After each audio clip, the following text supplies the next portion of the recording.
Alors, bonjour à toutes et à tous, Michel pour le direct de la Web TV. Aujourd'hui, je me trouve à Caudry. Si vous êtes habitué de prendre les bus à Caudry dans la région, vous avez remarqué que depuis hier, il y a un mouvement social. Donc, je suis ici venu voir les salariés. J'ai Laurent et Lucien. Bonjour, messieurs. Bonjour. Bonjour. Vous représentez... Moi, je suis le délégué syndical de la CGT. Oui, représentant syndical de l'UNSA Transport.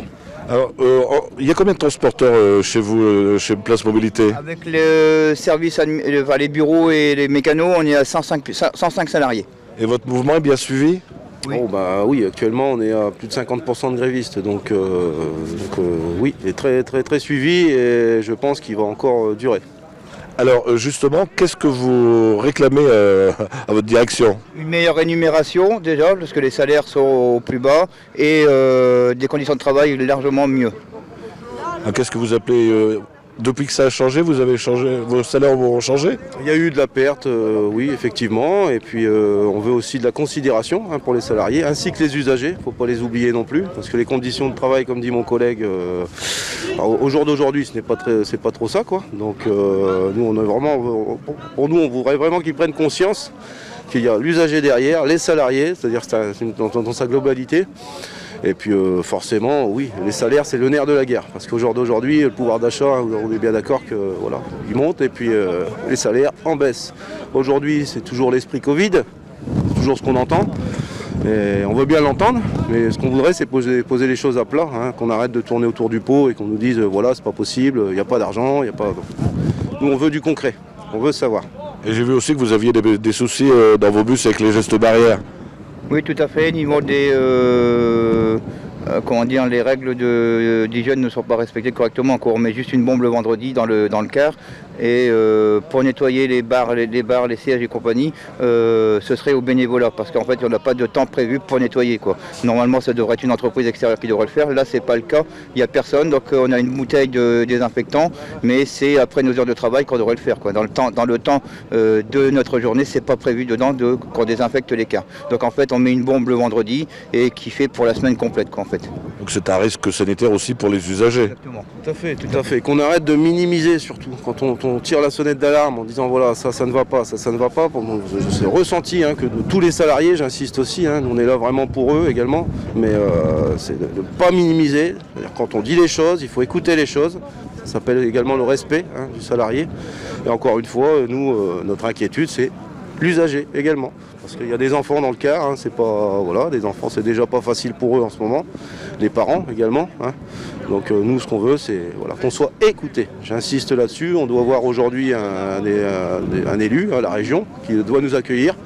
On veut vraiment faire tout pour être écouté. Alors justement, hier, vous avez fait un peu le tour de la région. Là, vous partez un peu plus loin. On s'en va à la région, donc à Lille, directement dans les locaux de la région des Hauts-de-France, pour rencontrer le vice-président Franck Bersin, vice-président. Donc, en espérant peut-être voir Xavier Bertrand, parce qu'il est concerné. En premier, c'est quand même lui qui a validé ce marché, qui était très fluide à l'époque, tout se passait très bien. Donc encore une fois, nous ne sommes pas destructeurs, on a envie de construire, on a envie d'avancer, mais 18 mois d'attente. On est vraiment impatient, on ne peut plus. On a été assez patient, des promesses non tenues. Et voilà quoi. Moi, ce que j'espère également, c'est que la haute direction vienne discuter, mettre les choses à plat, qu'on y voit un peu plus clair. Alors j'ai vu que sur le site que demain il y a encore des perturbations. Vous pensez que ça va durer longtemps le conflit? Croyez-moi que les salariés sont très motivés. C'est les bras en fait. Ils sont motivés à aller très loin. Donc il risque encore d'avoir, pour ceux qui nous regardent, des perturbations la semaine prochaine. C'est fort possible. Oui, on est en pleine discussion là-dessus, donc oui, c'est fort possible. Et il y a une anecdote aussi parce que vous avez loué des bus pour partir à Lille et c'est pas vos bus. Tout à fait, c'est le voisin qui a eu la gentillesse de nous faire un bon tarif pour pouvoir aller là-bas en groupe justement. C'est bon enfant, encore une fois, on n'est pas là, on n'est ni des casseurs, ni on est juste des grévistes, des salariés en colère, des salariés sur les rotules. Et là, il y a des conducteurs, il y a aussi des malades qui auraient pu répondre présents aujourd'hui. Et puis justement, en parlant de malades, ce qu'on n'a pas envie, c'est qu'on en arrive tous au burn-out. Parce que honnêtement, commencer à venir travailler en reculant, ça ne va plus être possible. Le métier, on l'aime, mais on a envie de l'aimer encore. Et on commence à baisser un petit peu les bras. Bah, messieurs, je vous remercie. Le mot final, qu'est-ce qu'on peut vous souhaiter pour l'avenir? D'être écouté et puis obtenir gain de cause quoi en fait. Très bonne vie, c'est-à-dire que un salaire décent, hein, parce qu'il y a des familles derrière, il y a des enfants à nourrir, on a envie d'être épanoui dans notre métier, donc du respect, et puis être à l'écoute et pas minimiser les choses, parce que c'est le transport en commun, on ne transporte pas de marchandises, hein.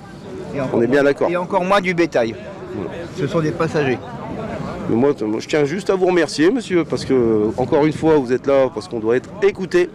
Et j'insiste là-dessus. Il faut vraiment nous écouter. Je vous souhaite bon courage pour cette journée. Merci, bonne journée. Merci beaucoup.